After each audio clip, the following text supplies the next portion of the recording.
In this video, we're going to look at using games in quizzes as formative assessments. There's various pieces of educational technology software that will let you do this. In this example, I'm going to show you how you can use Moodle to do this. Games are an excellent way for you to test students on their knowledge of the material, but it's not punitive. Or if you want to make it punitive, only a very small point value compared to the summative quizzes and the summative assessments that you'll do. Maybe just to give them motivation to do it or complete it. If you use an external educational software, it'll probably be a little bit harder to assign an assessment value to it. Those will mostly be for just games. And it might be a little bit harder to get the students to do that because there's not the incentive that there is point values behind it. But it's completely up to you. I've made this one optional in the course, but let's click it and let's see what's available to us. I'm going to go ahead and start the quiz. Okay, for this example, I'm using the drag and drop question type in the Moodle quizzes. You could also use the matching question type.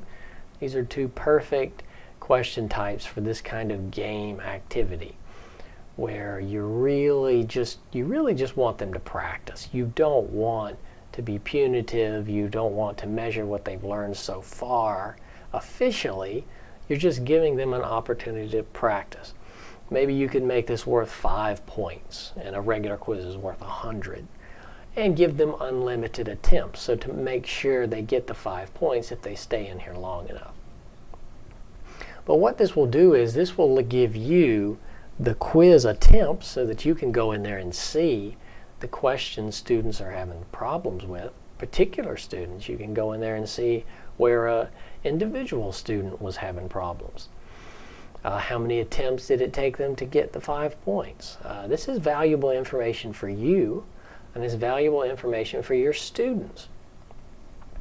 It can also be fun for them as a way to test what they know. So for example, here's a question, provides opportunity for reflection using games such as matching.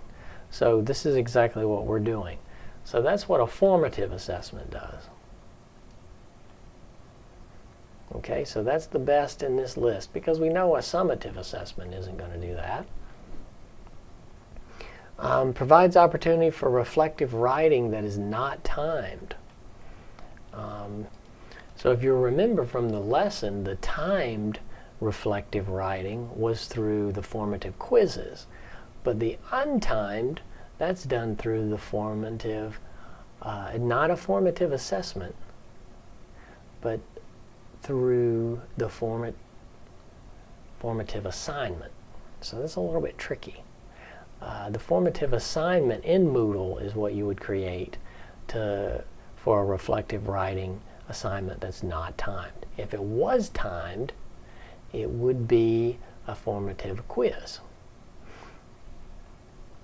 All right, and a formative assessment would allow that, but the best answer is the formative assignment. Generally punitive in nature, used for measuring attained knowledge or achievement. So we're measuring achievement, we're measuring knowledge, we're measuring how well the student understands the material. That's the definition of a summative assessment. Generally non-punitive, used for learning. I like formative assessment for that answer. And used to generate valuable feedback through class discussions. So a discussion is usually done through a forum. So we have summative forum and formative forum. If we want to generate valuable feedback through class discussions, that sounds like a formative activity to me rather than summative. Because a summative would be more, we're just evaluating how well they know the material, and that's the purpose of the forum. But for this forum, we want feedback to be generated. So we want learning to still take place so that at some point we will have a summative assessment to make sure they have learned it. So even though this is a regular question type you'll find in Moodle quizzes, you can still use this as practice. This is a good game that's already integrated into Moodle, so why not use it as practice for your students? They don't take much time to create, and they're fairly straightforward, just a matter of creating questions, which is what these items are, and then a number of answers, which is what these items are on the right.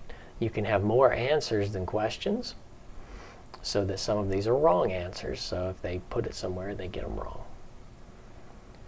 So this is a good practice quiz. This is excellent formative assessments. This gives you more information about how the student is doing.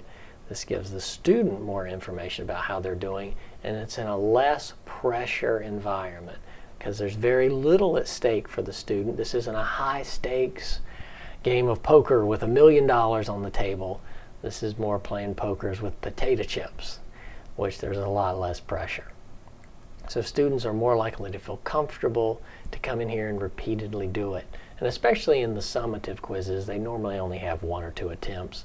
This is unlimited, so it's a lot more laid back, and the student can really evaluate themselves to see what they need to practice more on.